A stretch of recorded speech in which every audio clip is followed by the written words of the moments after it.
It was just after 9 a.m. when officers responded to a disturbance at 2243 West Eubank Street regarding a man pointing a gun at another person in the home. When the first officer arrived, Sergeant Josh Scott, he was met outside by 3 people who told him the man inside the home was armed with several weapons and there were still 2 women and 3 children inside.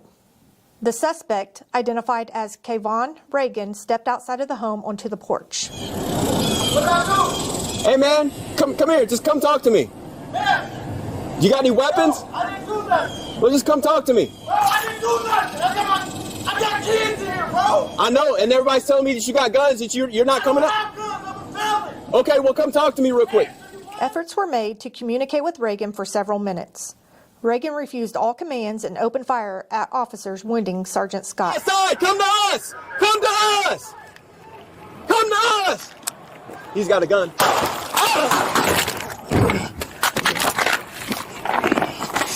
I'm hit. Other officers were able to get Sergeant Scott into a vehicle and transport him to the hospital. He's got a gun.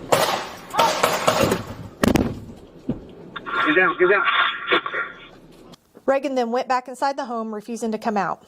He shot dozens of rounds out of the windows of the home at officers, neighboring houses, and vehicles. Officers were able to evacuate the surrounding homes. At one time, while shooting at officers, Sergeant Gilmore and a member of the U.S. Marshals Task Force returned fire toward the suspect.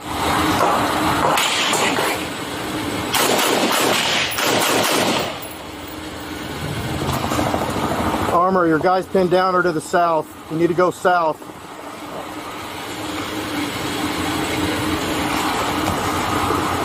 Yeah, this K5 was shot fired. I was taking rounds over here when Armor came into the intersection.